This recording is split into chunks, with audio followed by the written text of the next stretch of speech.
నేటి ధ్యానం కొరకు కీర్తన గ్రంథం 92, 93 అధ్యాయాలను ధ్యానం చేద్దాం. కీర్తనకారుడు ఈ యొక్క కీర్తనను విశ్రాంతి దినమునకు తగినదని పైన మనం రాయడం చూస్తాం. విశ్రాంతి దినాన్ని కొరకు మాత్రమే ఈ కీర్తనను రాశాడని దాని అర్థం. అయితే ఎందుకు ఈ విశ్రాంతి దినం కొరకు రాయాలి, ఏముంది ఈ విశ్రాంతి దినంలో అని అంటే, విశ్రాంతి దినం కొరకు చాలా కీర్తనలు ఉన్నాయి. ఇదొక కీర్తనే అని దీని అర్థం కాదు. ఎందుకంటే 84వ కీర్తన మనం చదివితే అదంతా కూడా దేవుని సన్నిధి కొరకే ఉంటది. 42వ కీర్తన కూడా అలాగే రాయబడి ఉంటది. 122వ కీర్తన కూడా దేవుని సన్నిధి పట్ల ఉన్న ఆశ, ఆనందం కనబడుతుంది. అలాగున చాలా కీర్తనలు ఉన్నాయి. కాకపోతే ఈ కీర్తనను మరి ప్రత్యేకంగా భక్తుడు ఉద్దేశించి ఈ కీర్తనను విశ్రాంతి దినం కొరకై ఉపయోగించాలి అని తను భావించి రాసినట్లు ఈ కీర్తనలో మనం చూడగలుగుతున్నాం. ఈ విశ్రాంతి దినం కొరకు ఎందుకు రాశాడు, ఆయన ఉద్దేశం ఏంటి అనంటే, చాలా మంది జనాలు ఆ కాలంలో దేవుని సన్నిధిని అంతగా గౌరవించక, విశ్రాంతి దినాన్న గొప్పగా ఎంచక, అది ప్రతిష్ఠితమని, దేవుడు కోరుకున్నదని, ఆ దినాన్ని దేవునితో దేవుని సహవాసంలో ఉండాలని మరచిన వారై ఉండడాన్ని బట్టి ఈ కీర్తన రాయాల్సి వచ్చింది. చూడండి, ఎప్పుడైనా ఎవరైనా ఏదైనా ఒక మాట చెప్తే అది ఊరికనే అయి ఉండదు. మనం చాలా సామెతలు వింటూ ఉంటాం. ఆ సామెతలు విన్నప్పుడు అది సామెతే అని అనుకుంటావు, కానీ దాని వెనకాల చాలా గూఢార్థాలు ఉంటాయి. చాలాసార్లు అలాంటి సంభవాలు, అలాంటి పరిస్థితులు చూసినప్పుడు, విన్నప్పుడు, ఓకే, దీనికి మాట చెప్తే బాగుంటుంది, ఇతరులకు అర్థం అవటానికి సింపుల్గా ఈ వర్డ్ ఉపయోగిందామని దాన్ని ఒక 2-3 పదాలతో లేకపోతే 2-3 లైన్లతో ఒక సామెతను కూర్చి చెప్పడం జరుగుతుంది. అలాగున ఆ అంతరంగపు ఉద్దేశమే ఈ కీర్తన యొక్క అంతరంగక ఉద్దేశం. ఇక్కడ ఏమంటున్నాడు, ఎందుకు ఈ మాటలు చెప్తున్నాడు అంటే, చెప్పాను కదా, దేవుని సన్నిధిని విడిచి మరిచి ఉండిన విధానాన్ని బట్టి అని. నిర్గమకాండం 20 అధ్యాయము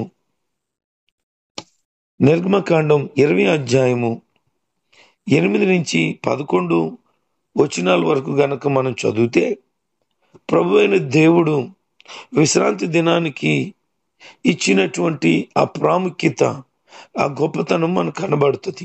ఏమంటున్నాడనంటే, విశ్రాంతి దినాన్న ప్రతిష్ఠించండి, అది పవిత్రంగా ఎంచండి, దాన్ని ఆచరించడానికి మీరు మర్చిపోకండి. 6 రోజులు మీరు కష్టపడండి, అయితే 7వ రోజు అది దేవుని రోజు కనుక ఆ దినాన్ని మీరు ఏ పని చేయకూడదు.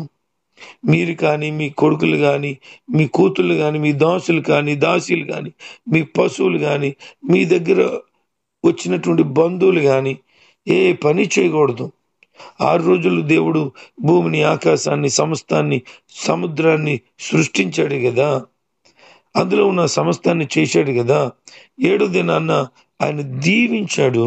అది ప్రత్యేకమైనది, అది ప్రతిష్ఠితమైనది కనుక ఆ దినాన్ని మీరు ఏ పని చేయొద్దు అని దేవుడే తెలియచేశాడు. చూడండి, దేవుడు డైరెక్ట్గా చెప్పిన మాట అది. మోషేతో ఆ మాటలు చెప్పి రాతి పలక మీద రాయించి పంపించారు. మరి దేవుడు చెప్పిన మాట అది గొప్ప ఆజ్ఞ కదా, మరి ఆయన మాట పాటించాలి కదా. 6 దినాలు నువ్వు పని చేసి 7వ దినాన్ని దేవుని సన్నిధిలో గడపాలి కదా.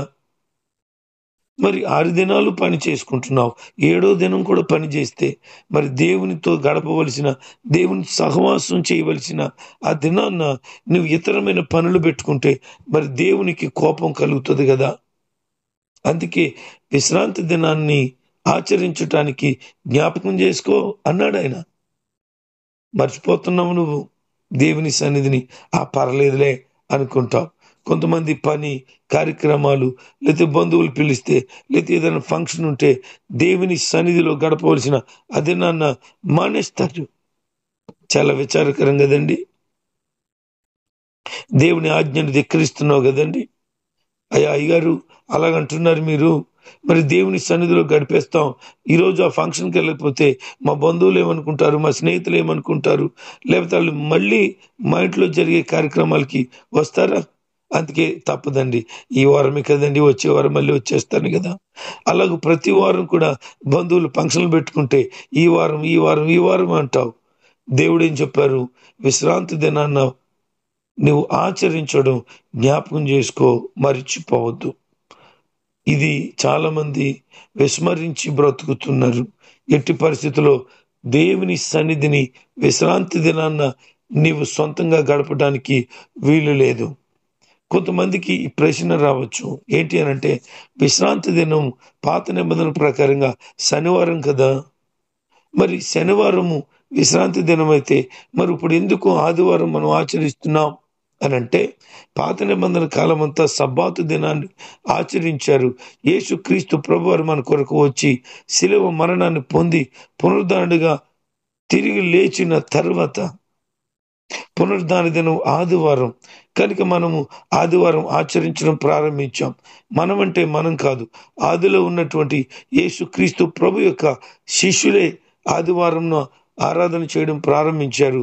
అలాగున సబ్బాతు అనగా విశ్రాంతి దినమైన శనివారం ఆపివేయడం జరిగింది. ఇప్పుడు కూడా చాలా మంది పాత నిబంధన పాటించేటువంటి భక్తులు శనివారం నాడు విశ్రాంతి దినంగా ప్రకటించుకొని గడుపుతున్నారు. మీకు ఇంకొక ప్రశ్న రావచ్చు, ఒకవేళ మోడీ ప్రభుత్వం వచ్చింది కదండి, ఆయన ఆల్రెడీ ప్రకటన చేశాడు కదా, ఇక ఆదివారం సెలవు తీసేసి శుక్రవారం ఆరాధన చేయాల్సి వస్తే సెలవిస్తే ఏం చేద్దాం? విశ్రాంతి దినాన్ని ఆచరించారు పునరుద్ధాన దినమని, మరి మన కొరకు సిలువ వేయబడిన దినమని శుక్రవారం ఆయన ఆరాధన చేయొచ్చు. మనకు అనుకూలంగా ఉన్నప్పుడు ఏ దినమైనా ప్రభుని ఆరాధన చేయొచ్చు, ఆదివారమే అని కాదు. అందుకే మార్చకుండా ఉండడానికే కదా ప్రభు పరిస్థితులన్నీ రివర్స్లో జరిగించాడు. అది దేవునికి మహిమ కలుగును గాక. ఏది ఏమైనా మనం ఒకటి జ్ఞాపకం చేసుకోవాలి, దేవునితో సహవాసం అనేది చాలా ప్రాముఖ్యం. దాని కొరకు దేవుడు ఒక దినాన్న మనకు అనుగ్రహించాడు. ఆ దినము దేవునితో గడపడం ఎంత ధన్యత. అందుకే ఇక్కడ వర్ణిస్తూ 2 రకాల ప్రజల గురించి ఇక్కడ తెలియచేస్తున్నారు. ఏమంటున్నారంటే, దేవుని స్తుతించడం మంచిది, ఆయన నామాన్ని కీర్తించడం మంచిది, ప్రతిరోజు ఉదయమైనా రాత్రి అయినా దేవుని గణపరచడం మంచిది అని చెప్తున్నాడు. మంచిదంటే అర్థం ఏంటి? మంచిదంటే మన జీవితంలో మేలుకరంగా ఉంటుంది, దీవెనకరంగా మారుతుంది. అందుకని విశ్రాంతి దినాన్న ఆయన ఏం చేశాడట? పరిశుద్ధపరిచి, దీవించి, లేకపోతే ఆశీర్వదించాడు అని ఉంది. అంటే విశ్రాంతి దినాన్న ఆయన ఏం చేశాడంటే ఆశీర్వాదములను పెట్టి ఉన్నాడు. అందుకే 6 దినాలు కష్టపడండి, 7వ దినాన్న విశ్రాంతి దినము కనుక ఆ రోజు నన్ను గణపరచండి.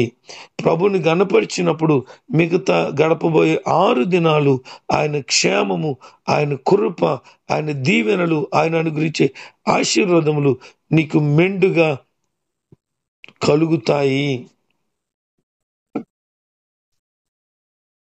దేవుని ఉద్దేశం, దేవుని ఆలోచన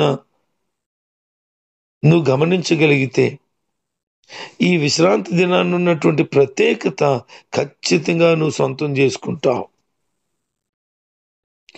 ఏం చేయాలి అంటే, ఆ దినాన్న దేవుని యొక్క కార్యాలను బట్టి, ఆయన చేసినటువంటి మేలును బట్టి ఆయన మనకు చేసిన సహాయాన్ని బట్టి, ఆయన మనకు అనుగ్రహిస్తున్న ప్రతి దానిని బట్టి, అనుగ్రహించిన ప్రతి దానిని బట్టి ఆయన్ని కీర్తించడం.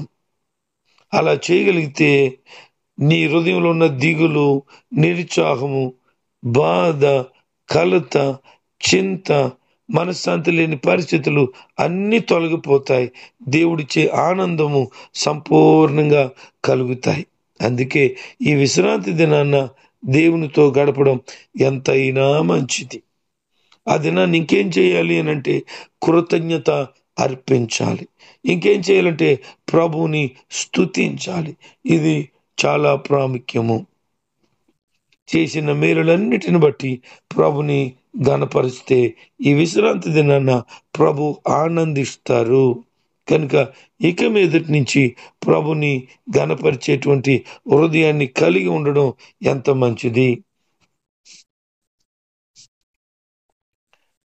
ఈ 2 రకాల ప్రజల గురించి ఇందులో రాశాడు. ఒకటి ఎవరంటే భక్తిహీనులు. భక్తిహీనులు వారు ఎలాగుంటారు అని అంటే దేవుని గొప్పతనాన్ని గుర్తించక, దేవుడు చేసిన మేలులను మనసులో పెట్టుకోక, దేవుడు అనుగ్రహించిన ప్రతిదాన్ని బట్టి సంతోషించక,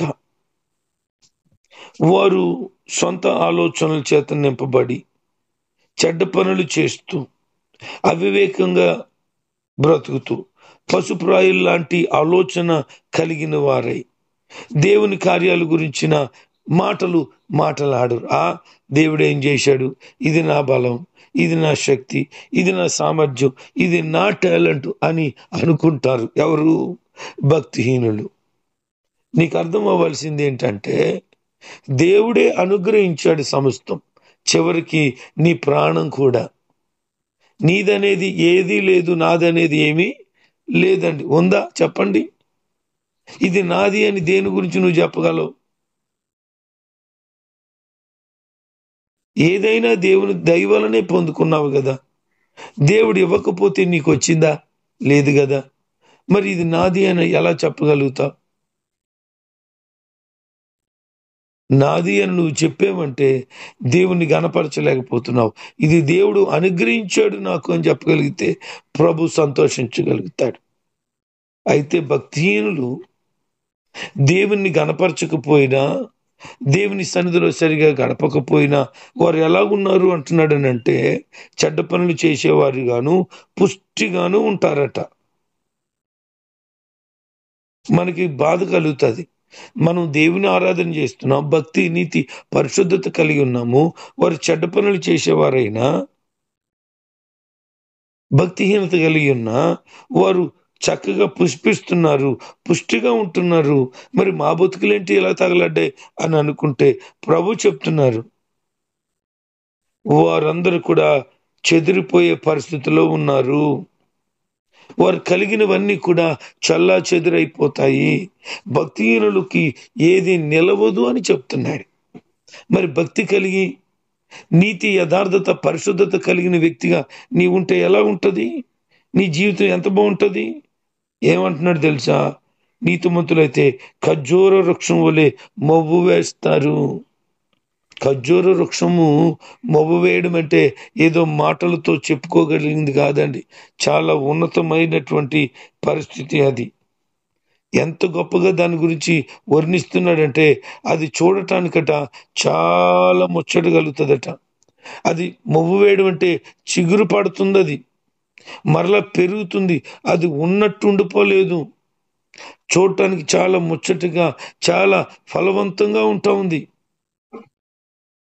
ఎక్కువగా ద్రాక్ష చెట్లు కొరకు పోల్చడం జరుగుతుంది. మనకి అది అర్థం చేసుకుంటే అర్థమవుద్ది. ద్రాక్ష చెట్లు ఏమవుతున్నాయట, రోజు రోజుకి ఫలిస్తున్నాయి. అలాగే ఖర్జూర చెట్టు కూడా ఏమవుతుందట, ఫలిస్తుంది. అది చిగురుస్తున్నట్టు మొవ్వు వేస్తుంది. అది ఉండినట్టు ఉండిపోలేదు, డెవలప్ అవుతుంది. నువ్వు ఎప్పుడైతే నీతివంతంగా ఉండి ప్రభుని ఆరాధించగలుగుతావో నువ్వేమవుతుంటే ఎండిపోయినట్లు ఉండవు, చిగురు పట్టే వ్యక్తిగా ఉంటావు. ప్రియ దేవుని జనాంగమా, కొద్దిమంది నేను ఇలాగానే ఉండొచ్చు, నీ బ్రతుకు మోడుబారిపోయింది, నీ బ్రతుకు ఎండిపోయింది, నీ బ్రతుకు ఇలాగైపోయింది అలాగైపోయింది అని అంటూ ఉంటే ఉండొచ్చు. అయితే నీకు అర్థం అవ్వాల్సింది ఏంటి తెలుసా? నువ్వు ఎప్పుడైతే దేవుని గణపరుస్తున్నావో నీవు ఖర్జూర వృక్షం వలె మొవ్వు వేస్తా. అది పడిపోదు, కూలిపోదు, చాలా బలంగాను చాలా సౌందర్యంగాను ఉంటది. అలాగున నిన్ను దేవుడు చిగురు పెట్టే స్థితికి నడిపించబోతున్నాడు. అందుకని వాక్యాలలో సెలవిస్తూ ఉన్నాడు ప్రభువు. ఏంటో తెలుసా? యెషయా మొద్దు చిగురు పెడుతుంది అని. మొద్దు ఎలాగ చిగురు పెడుతుందండి అంటే అది ఎండిపోయి ఉండవచ్చు, కానీ సర్వశక్తుడైన దేవుడు ఆయనలో ఉన్న వారిని చిగురు పట్టే అనుభవంలోనికి నడిపిస్తాడు. ఈరోజు నిన్ను ఎవరైతే ఎండిపోయిన చెట్టు అంటున్నారో, లేకపోతే పనికిరాని వ్యక్తి అంటున్నారో, వాళ్ళందరూ కూడా నోటి మీద ఏలేసుకునే దినం త్వరలోనే రాబోతుందని ప్రభు సేవకుడిగా నీకు ప్రకటన చేస్తున్నాను. ఈ వాక్యాన్ని విశ్వసించు.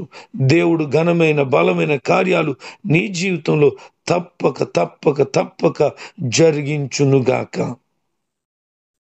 నీతిమంతులు ఇంకా ఎలా ఉంటారు అంటున్నాడు అని అంటే, లెబానోను పర్వతం మీద దేవదారు వృక్షం వలె ఉంటారు. లెబానోను పర్వతం అంటేనే ఎత్తైన పర్వతం. అది ఎప్పుడు పచ్చిక కలిగినటువంటి, ఎప్పుడు నీరు కలిగినటువంటి పర్వతం. దాని మీద ఎలా ఉంటారట? దేవదారు. ఈ భూమి మీద అంతెంత ఎత్తు ఎదగగలిగిన చెట్టు ఏదైనా ఉందంటే అది దేవదారు చెట్టు. అంటే నీ బ్రతికి ఎలా ఉంటుందట? ఎత్తుగా, అంటే ఏపుగా ఎదుగుతావు, అంటే ఉన్నతంగా ఉంటావు. అబ్బా, ఎంత గొప్ప ధన్యత కదండి! ప్రభు సన్నిధిలో గడిపిన నీ జీవితం ఎలా ఉంటుందట? ఎత్తు కంటే ఉన్నతంగా ఎదుగుతావు. ఈరోజు నీ జీవితం నువ్వు చూసుకుంటే ఎదుగు బొదుగు లేని బ్రతుకు అనుకుండొచ్చు. నేను ఎక్కడున్నానో అక్కడే ఉన్నాను, ఏ రకమైనటువంటి అభివృద్ధి నా బ్రతుకులో లేదని నువ్వు భావిస్తూ ఉండవచ్చు. నువ్వు భావించిన అవసరం పని లేదు. ఎందుకంటే దేవుడు నిన్ను ఎత్తుకి తీసుకెళ్ళబోతున్నాడు. ఉన్నతమైన స్థానాన్ని, స్థితిని నీకు ఇవ్వబోతున్నాడు. ఇంకేం చెప్తున్నాడంటే, యెహోవా మందిరంలో నాటబడిన వారై దేవుని ఆవరణములలో వర్ధిల్లుతారు. ఎక్కడ నాటబడ్డావు? మందిరములో నాటబడ్డావు. ఎక్కడ వర్ధిల్లుతావు? అది బయటికి వచ్చి ఇతరులు చూసేంత గొప్పగాను. దీన్ని పోల్చడానికి గల ఉద్దేశం ఏంటో తెలుసా? చూడండి, మనం ప్రహరీ లోపల ఒక చెట్టు వేసుకున్నాం. అది చెట్టు ప్రహరీ వారనే ఉంది.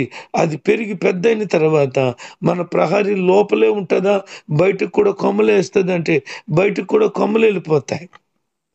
లోపల ప్రహరీ ఎంత ఎత్తుందో అంత ఎత్తు వరకు కూడా బయటోళ్ళకి లోపల ఏ మొక్కేసేవో తెలీదు.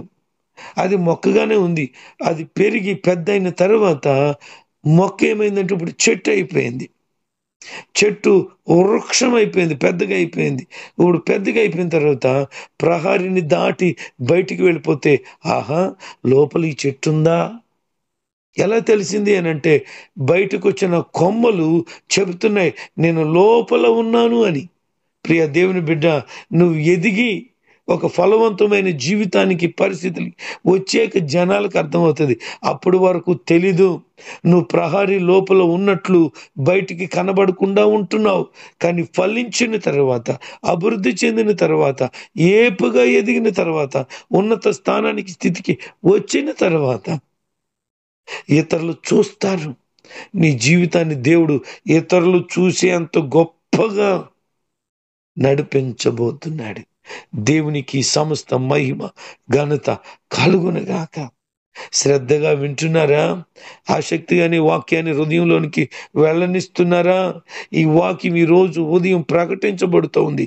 బిడ్డలారా, ఎవరైతే ఆసక్తితో శ్రద్ధతో వింటున్నారో నా ప్రభు చెప్తున్న మాట ఏంటి తెలుసా?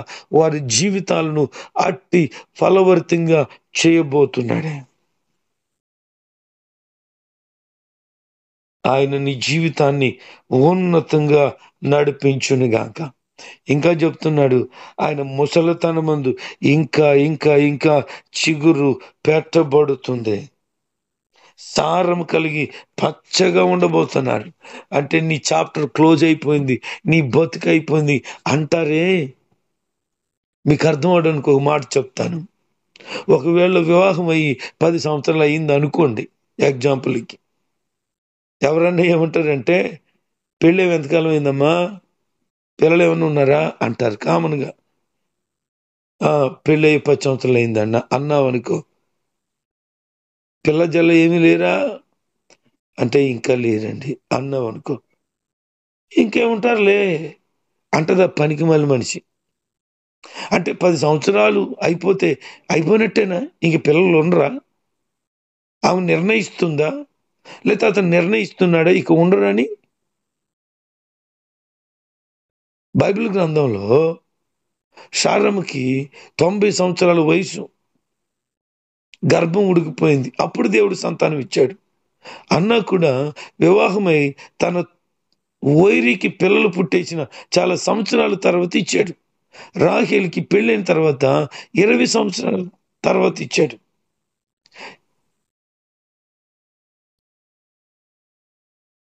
మా ఇంట్లో పెళ్ళైన తర్వాత మా అమ్మకి నాన్నకి దేవుడు కృప చూపించి 5 సంవత్సరాల తర్వాత సంతానం ఇచ్చాడు. మా చర్చిలో ఒక ఫ్యామిలీ ఉంది, వాళ్ళకి 12.5 సంవత్సరాల తర్వాత పిల్లల్ని ఇచ్చాడు. నాకు తెలిసిన పాస్టర్ గారు ఉన్నారు, ఆయనకి 25 సంవత్సరాల తర్వాత దేవుడు 2 కొడుకుల్ని ఇచ్చాడు. ఆ పిల్లలు కూడా ఈరోజు సేవ చేస్తున్నారు. మా పక్క ఊరే వాళ్ళది.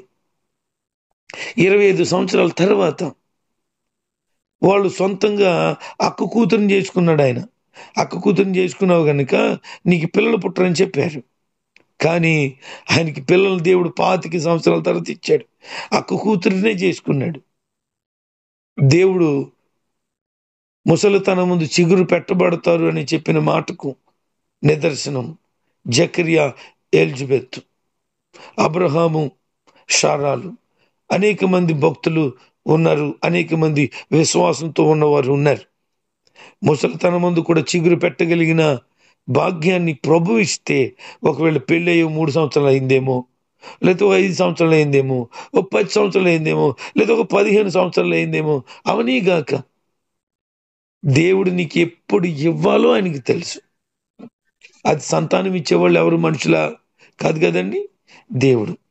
కొంతమంది అనుకుంటారు నా జీవితంలో ఒక 20 సంవత్సరాలు అయిపోయింది, 30 సంవత్సరాలు అయిపోయింది, కనీసం ఒక ఇల్లు అయినా కట్టుకోలేదు అనుకుంటారు.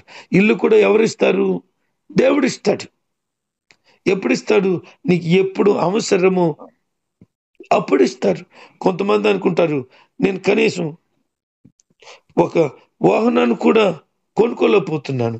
ఇస్తాడు దేవుడు తప్పకుండా. విశ్వాసంతో ఉన్నావు కదా, నీకు ఎప్పుడు ఏమి ఇవ్వాలో దేవునికి బాగా తెలుసు కనుక నువ్వు కంగారు పడిపోయి కాళ్ళు దొక్కేసుకోవద్దు. విశ్వాసంతో కనిపెట్టుకోగలిగితే ప్రభు తగిన కాలములో తప్పక నీకు ఇవ్వవలసిన ప్రతి ఈవిని ఇస్తాడు, ఖచ్చితంగా ఇస్తాడు. ఎందుకంటే ఆయన సన్నిధిలో ఉండి ఆయన గణపరిచే వ్యక్తిగా ఉన్నావు కదా, నీకున్న ప్రతి అక్కర్లు తీర్చేస్తాడు. అందుకనే ప్రభును స్తుతించడం మంచిది. ఎందుకు మంచిది అంటే నీ జీవితాన్ని చిగురు పెట్టించబోతున్నాడు. ఇంకెందుకు మంచిది? నీ జీవితాన్ని ఉన్నతంగా ఉంచబోతున్నాడు. ఇంకెందుకు మంచిది? నువ్వు డెవలప్ అవుతావు, అంటే వర్ధిల్లుతావు. ఇంకెందుకు మంచిది అంటే నిన్ను దేవుడు అనేక మందిలో ఉన్నతంగా నిలబెట్టబోతున్నాడు. ఈ 92వ కీర్తన యొక్క సారాంశము కొద్దిగా చెప్పాను, మీకు అర్థమైందని నేను భావిస్తున్నాను. ప్రియులారా, విశ్వాసంతో ఉండండి. ప్రభు ఎన్నడూ కూడా విడిచిపెట్టేవాడు కాదు. ఆయనలో ఉన్నవారు తప్పక బహుగా ఫలిస్తారు. అటు ఫలింపు ప్రభువు నీకు అనుగ్రహించునుగాక. 93వ కీర్తన కొరకు 2 మాటలు నేను చెప్పాలని ఆశపడుతున్నాను. ఏమంటున్నాడనంటే, దేవుడే రాజ్య పరిపాలన చేస్తున్నాడట. ఆయన పరిపాలన చేస్తే ఎలా ఉంటుందట? ఆయన ప్రభావం చేత నింపుతాడట, స్థిరపరుస్తాడట. పరిస్థితులు ఎన్నున్నా ఎలాగున్నా వాటన్నిటినీ కూడా స్థిరపరుస్తాడట.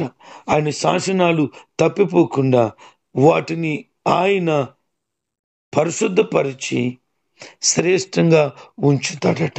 చివరికి అంటున్నాడు ఆయన, పరిశుద్ధతయే నీ మందిరమునకు ఎన్నటెన్నటికీ అనుకూలము అని. అంటే పరిశుద్ధత ఆయన సన్నిధికి అనుకూలం అని అంటే పరిశుద్ధత సన్నిధిలో ఉంటే, ఆ సన్నిధిలో నీవు ఉంటే నువ్వు పరిశుద్ధంగా మార్చబడతావు. ఇద్దరు వ్యక్తులు మందిరానికి వచ్చారు. ఒకడు పరిసేయుడు, ఒకరు సుంకరి. ఇద్దరు ప్రార్థన చేస్తున్నారు. పరిసేయుడు అంటున్నాడు, అయ్యా నాకు ఇవన్నీ ఇచ్చినందుకు వందనాలని దేవుని కృతజ్ఞతలు చెబుతూ, ఈ పక్కోళ్ళగా నన్ను చేయలేనందుకు వందనాలు అన్నాడు. ఆ పక్కోడు సుంకరిలాగా అంటున్నాడు, అయ్యా పాపినైన నన్ను క్షమించయ్యా అని తన హృదయాన్ని ప్రభుకు అప్పగించుకున్నాడు.